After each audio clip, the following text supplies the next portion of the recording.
AR will spark the next big tech platform. Call it Mirrorworld. Written by Kevin Kelly. Every December, Adam Savage, star of the TV show Mythbusters, releases a video reviewing his favourite things from the previous year. In 2018, one of his highlights was a set of Magic Leap augmented reality goggles. After duly noting the hype and backlash that have dogged the product, Savage describes an epiphany he had while trying on the headset at home, upstairs in his office. "I turned it on, and I could hear a whale," he says, "but I couldn't see it. I'm looking around my office for it, and then it swims by my windows, on the outside of my building. So the glasses scanned my room, and it knew that my windows were portals, and it rendered the whale as if it were swimming down the street. I actually got choked up." What Savage encountered on the other side of the glasses was a glimpse of the mirror world.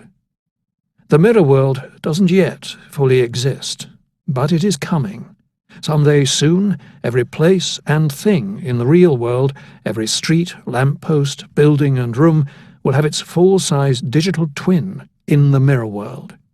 For now, only tiny patches of the mirror world are visible through AR headsets. Piece by piece, these virtual fragments are being stitched together to form a shared, persistent place that will parallel the real world. The author Jorge Luis Borges imagined a map exactly the same size as the territory it represented. In time, Borges wrote, the Cartographers Guilds struck a map of the empire whose size was that of the empire, and which coincided point for point with it. We are now building such a one-to-one map of almost unimaginable scope, and this world will become the next great digital platform. Google Earth has long offered a hint of what this mirror world will look like. My friend Daniel Suarez is a best-selling science fiction author. In one sequence of his most recent book, Change Agent, a fugitive escapes along the coast of Malaysia. His descriptions of the roadside eateries and the landscape describe exactly what I had seen when I drove there recently, so I asked him when he'd made the trip. "Oh, I've never been to Malaysia," he smiled sheepishly. "I have a computer with a set of 3 linked monitors, and I opened up Google Earth. Over several evenings, I drove along Malaysian Highway AH18 in Street View." Suarez, like Savage, was seeing a crude version of the mirror world. It is already under construction. Deep in the research labs of tech companies around the world, scientists and engineers are racing to construct virtual places that overlay actual places. Crucially, these emerging digital landscapes will feel real. They'll exhibit what landscape architects call placeness. The Street View images in Google Maps are just facades, flat images hinged together, but in the mirror world, a virtual building will have volume. A virtual chair will exhibit chairness, and a virtual street will have layers of textures, gaps and intrusions that all convey a sense of street. The mirror world, a term first popularized by Yale computer scientist David Galanta, will reflect not just what something looks like, but its context, meaning and function. We will interact with it, manipulate it, and experience it like we do the real world. At first, the mirror world will appear to us as a high-resolution strata of information overlaying the real world. We might see a virtual name tag hovering in front of people we previously met, perhaps a blue arrow showing us the right place to turn a corner, or helpful annotations anchored to places of interest. Unlike the dark, closed goggles of VR, AR glasses use see-through technology to insert virtual apparitions into the real world. Eventually, we'll be able to search physical space as we might search a text. Find me all the places where a park bench faces sunrise along a river. We will hyperlink objects into a network of the physical, just as the web hyperlinked words, producing marvelous benefits and new products. The mirror world will have its own quirks and surprises. Its curious dual nature, melding the real and the virtual, will enable now unthinkable games and entertainment. Pokémon Go gives just a hint of this platform's nearly unlimited capability for exploration. These examples are trivial and elementary, equivalent to our earliest, lame guesses of what the Internet would be just after it was born, fledgling CompuServe, early AOL. The real value of this work will emerge from the trillion unexpected combinations of all these primitive elements. The first big technology platform was the web, which digitized information, subjecting knowledge to the power of algorithms. It came to be dominated by Google. The second great platform was social media, running primarily on mobile phones. It digitized people and subjected human behavior and relationships to the power of algorithms, and it is ruled by Facebook and WeChat. We are now at the dawn of the third platform, which will digitize the rest of the world. On this platform, all things and places will be machine-readable, subject to the power of algorithms. Whoever dominates this grand third platform will become among the wealthiest and most powerful people and companies in history, just as those who now dominate the first two platforms have. Also, like its predecessors, this new platform will unleash the prosperity of thousands more companies in its ecosystem, and a million new ideas and problems that weren't possible before machines could read the world. Glimpses of the mirror world are all around us. Perhaps nothing has proved that the marriage of the virtual and the physical is irresistible better than Pokémon Go, a game that immerses obviously virtual characters in the toe-stubbing reality of the outdoors. When it launched in 2016, there was an almost audible, "Aha! I get it," as the entire world signed up to chase cartoon characters in their local parks. Pokémon Go's alpha version of a mirror world has been embraced by hundreds of millions of players in at least 153 countries. Niantic, the company that created Pokémon Go, was founded by John Hanke, who led the precursor to Google Earth. Today, Niantic's headquarters are housed on the second floor of the Ferry Building, along the piers in San Francisco. Wide floor-to-ceiling windows look out on the bay and to distant hills. The offices are overflowing with toys and puzzles, including an elaborate boat-themed escape room. Hanke says that despite the many other new possibilities being opened up by AR, Niantic will continue to focus on games and maps as the best way to harness this new technology. Gaming is where technology goes to incubate. If you can solve a problem for a gamer, you can solve it for everyone else, Hanke adds. But gaming isn't the only context where shards of the mirror world are emerging. Microsoft, the other big contender in AR besides Magic Leap, has been producing its HoloLens AR devices since 2016. The HoloLens is a see-through visor mounted to a head strap. Once turned on and booted up, the HoloLens maps the room you're in. You then use your hands to maneuver menus floating in front of you, choosing which apps or experiences to load. One choice is to hang virtual screens, as in laptop or TV screens, in front of you. Microsoft's vision for the HoloLens is simple. It's the office of the future. Wherever you are, you can insert as many of your screens as you want and work from there. According to the venture capital firm Emergence, 80% of the global workforce doesn't have desks. Some of these deskless workers are now wearing HoloLenses in warehouses and factories, building 3D models and receiving training. Recently, Tesla filed for 2 patents for using AR in factory production. The logistics company Trimble makes a safety-certified hard hat with a HoloLens built in. In 2018, the US Army announced it was purchasing up to 100,000 upgraded models of the HoloLens headsets for a very non-desk job, to stay one step ahead of enemies on the battlefield and increase lethality. In fact, you are likely to put on AR glasses at work long before you put them on at home. Even the much-maligned Google Glass headset is making quiet inroads in factories.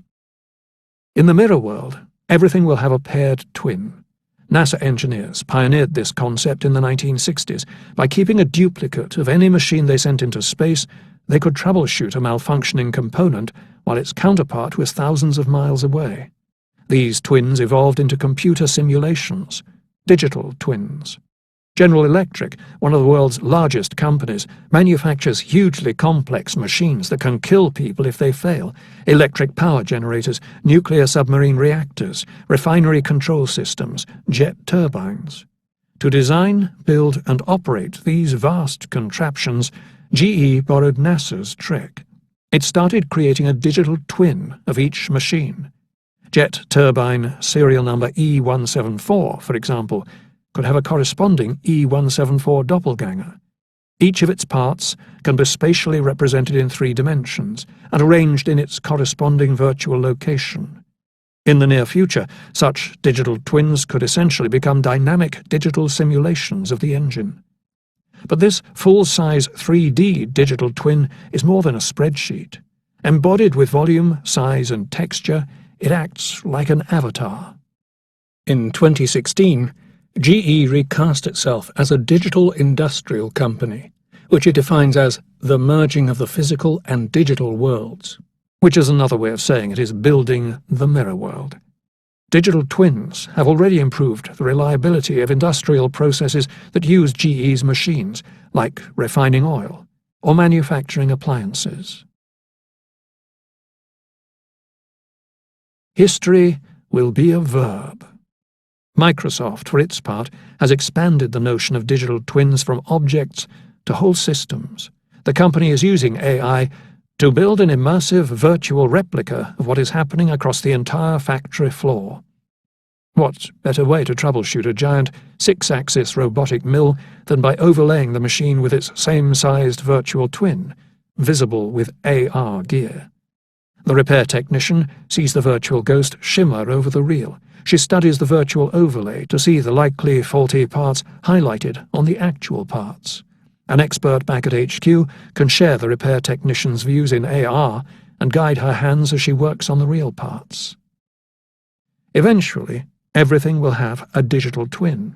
This is happening faster than you may think. The home goods retailer Wayfair displays many millions of products in its online home furnishing catalogue. But not all of the pictures are taken in a photo studio.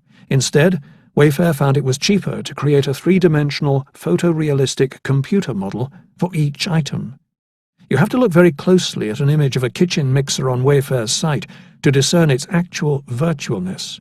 When you flick through the company's website today, you're getting a peek into the mirror world. Wayfair is now setting these digital objects loose in the wild. "We want you to shop for your home from your home," says Wayfair co-founder Steve Conine.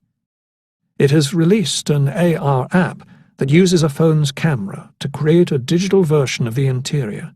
The app can then place a 3D object in a room and keep it anchored even as you move. With one eye on your phone, you can walk around virtual furniture, creating the illusion of a 3-dimensional setting.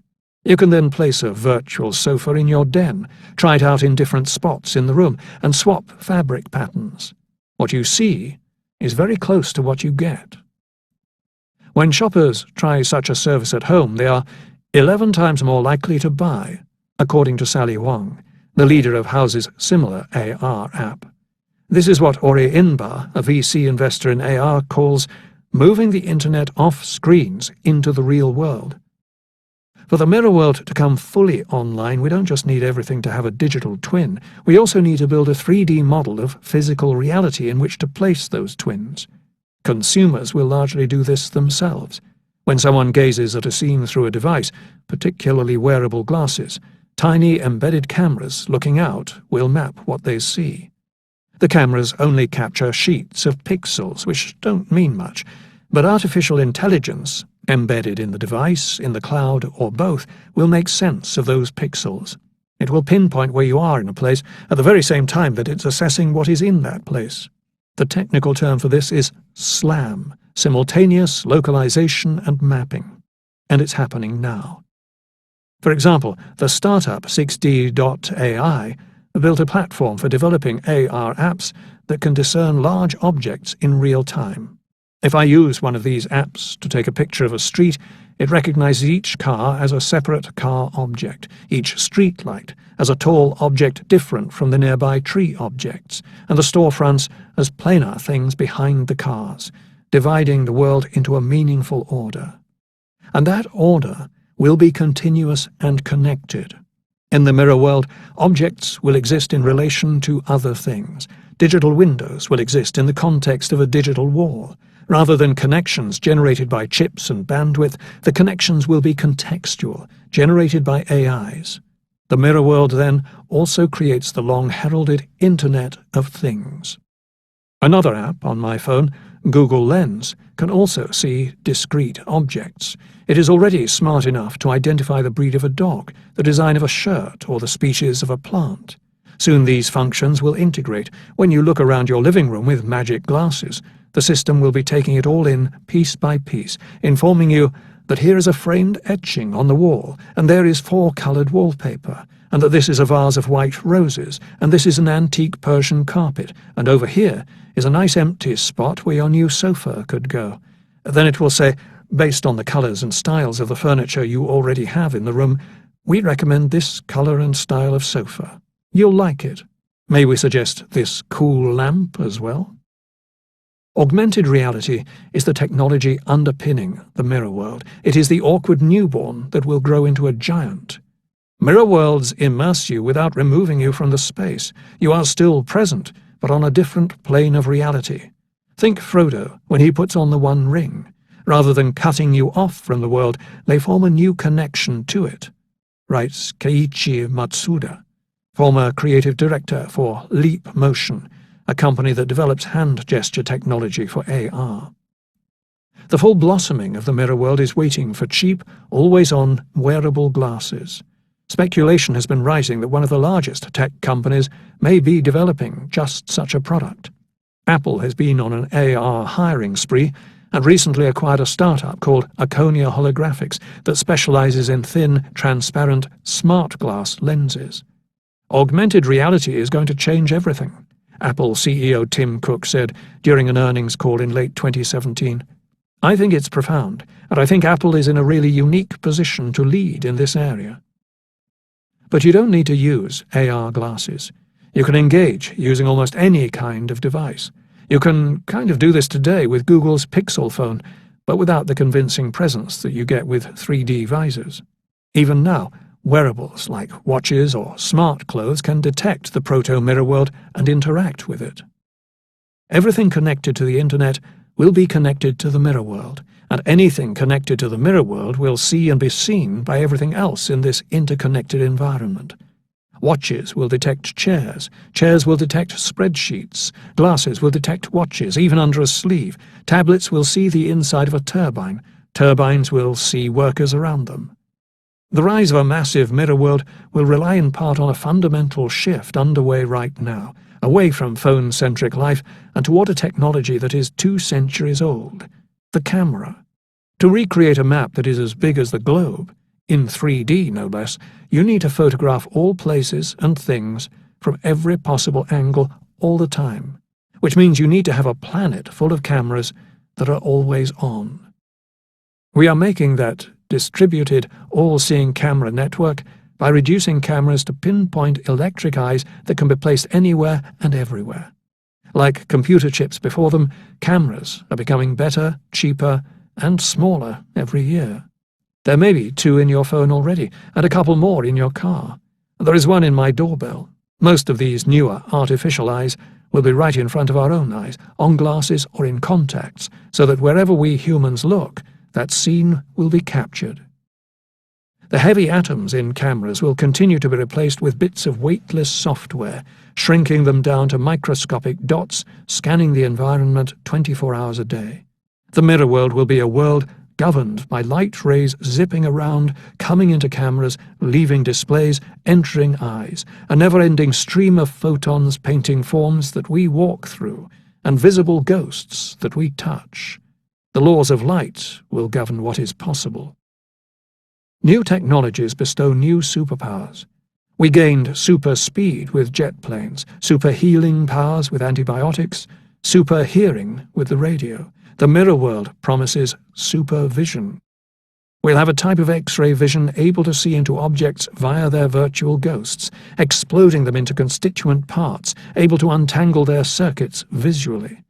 Just as past generations gained textual literacy in school, learning how to master the written word, from alphabets to indexes, the next generation will master visual literacy.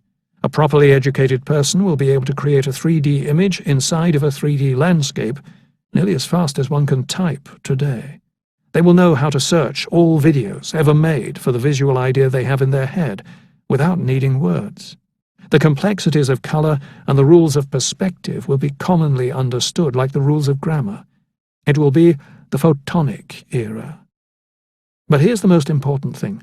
Robots will see this world. Indeed, this is already the perspective from which self-driving cars and robots see the world today, that of reality fused with a virtual shadow. When a robot is finally able to walk down a busy city street, the view it will have in its silicon eyes and mind will be the mirror world version of that street. The robot's success in navigating will depend on the previously mapped contours of the road, existing 3D scans of the light posts and fire hydrants on the sidewalk, of the precise municipal position of traffic signs, of the exquisite details on doorways and shop windows rendered by landlord scans. Of course, like all interactions in the mirror world, this virtual realm will be layered over the view of the physical world, so the robot will also see the real-time movements of people as they walk by. The same will be true of the AIs driving cars. They too will be immersed in the mirror world. They will rely on the fully digitized version of roads and cars provided by the platform. Much of the real-time digitization of moving things will be done by other cars as they drive around themselves, because all that a robot sees will be instantly projected into the mirror world for the benefit of other machines. When a robot looks, it will be both seeing for itself and providing a scan for other robots. In the mirror world, too, virtual bots will become embodied. They'll get a virtual 3D photorealistic shell, whether machine, animal, human or alien. Inside the mirror world, agents like Siri and Alexa will take on 3D forms that can see and be seen. Their eyes will be the embedded billion eyes of the Matrix. They will be able not just to hear our voices, but also, by watching our virtual avatars, to see our gestures and pick up on our micro-expressions and moods. Their spatial forms, faces, limbs, will also increase the nuances of their interactions with us. The mirror world will be the badly needed interface where we meet AIs, which otherwise are abstract spirits in the cloud. There is another way to look at objects in the mirror world. They can be dual use, performing different roles in different planes. We can pick up a pencil and use it as a magic wand. We can turn our tables into touch screens, Matsuda writes. We will be able to mess not only with the locations and roles of objects, but with time as well. Say I'm walking along a path beside the Hudson River, the real Hudson River, and I notice a wren's nest that my bird-watching friend would be keen to know about, so I leave a virtual note along the path for her. It remains there until she passes by. We saw the same phenomenon of persistence with Pokémon Go, virtual creatures remaining in a real physical location waiting to be encountered. Time is a dimension in the mirror world that can be adjusted. Unlike the real world, but very much like the world of software apps, you will be able to scroll back. History will be a verb. With a swipe of your hand, you will be able to go back in time at any location and see what came before. You will be able to lay a reconstructed 19th century view right over the present reality. To visit an earlier time at a location, you simply revert to a previous version kept in the log. The entire mirror world will be like a Word or Photoshop file that you can keep undoing. Or you'll scroll in another direction, forward. Artists might create future versions of a place in place. The very similitude of such crafty world-building will be revolutionary. These scroll-forward scenarios will have the heft of reality because they will be derived from a full-scale present world. In this way, the mirror world may be best referred to as a 4D world. Like the web and social media before it, the mirror world will unfold and grow, producing unintended problems and unexpected benefits. Start with the business model. Will we try to jump-start the platform with a shortcut of advertising? Probably. I'm old enough to remember the internet before it allowed commercial activity, and it was just too broke to grow. A commercial-free mirror world would be infeasible and undesirable. However, if the only business model is selling our attention, then we'll have a nightmare, because in this world, our attention can be tracked and directed with much greater resolution, which subjects it to easy exploitation. On a macro scale, the mirror world will exhibit the crucial characteristic of increasing returns. The more people use it, the better it gets. The better it gets, the more people will use it, and so on. That self-reinforcing circuit is the prime logic of platforms, and it's why platforms, like the web and social media, grow so fast and so vast. But this dynamic is also known as winner-take-all. This is why one or two parties come to dominate platforms. We're just now trying to figure out how to deal with these natural monopolies, these strange new beasts like Facebook and Google and WeChat, which have the characteristics of governments as well as corporations. To muddy the view further, all these platforms are messy mixtures of centralization and decentralization. In the long term, the mirror world can only sustain itself as a utility. Like other utilities, such as water, electricity or broadband, we'll have to pay a regular, recurring fee, a subscription. We will be happy to do that when, and if, we believe we get real value from this virtual place. The emergence of the mirror world will affect us all at a deeply personal level. We know that there will be severe physiological and psychological effects of dwelling in dual worlds. We've already learned that from our experience living in cyberspace and virtual realities. But we don't know what these effects will be, much less how to prepare for them or avoid them. We don't even know the exact cognitive mechanism that makes the illusion of AR work in the first place. The great paradox is that the only way to understand how AR works is to build AR and test ourselves in it. It's weirdly recursive. The technology itself is the microscope needed to inspect the effects of the technology. Some people get very upset with the idea that new technologies will create new harms, and that we willingly surrender ourselves to these risks when we could adopt the precautionary principle, don't permit the new unless it is proven safe. But that principle is unworkable, because the old technologies we're in the process of replacing are even less safe. More than 1 million humans die on the roads each year, but we clamp down on robot drivers when they kill one person. We freak out over the unsavory influence of social media on our politics, while TV's partisan influence on elections is far, far greater than Facebook's. The mirror world will certainly be subject to this double standard of stricter norms. Many of the risks of the mirror world are easy to imagine because they are the same ones we see on current platforms. For instance, we'll need mechanisms in the mirror world to prevent fakes, stop illicit deletions, spot rogue insertions, remove spam, and reject insecure parts. Ideally, we can do this in a way that is open to all participants without having to involve a big brother overseer like a dominant corporation.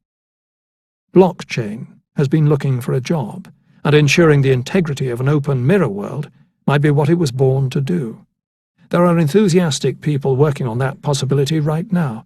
Unfortunately, it is not too difficult to imagine scenarios where the mirror world is extensively centralized, perhaps by a government. We still have a choice about this. Without exception, every researcher in this field that I've spoken to has been acutely aware of these divergent paths and claims to be working toward a decentralized model, for many reasons, including the chief one that a centralized and open platform will be richer and more robust.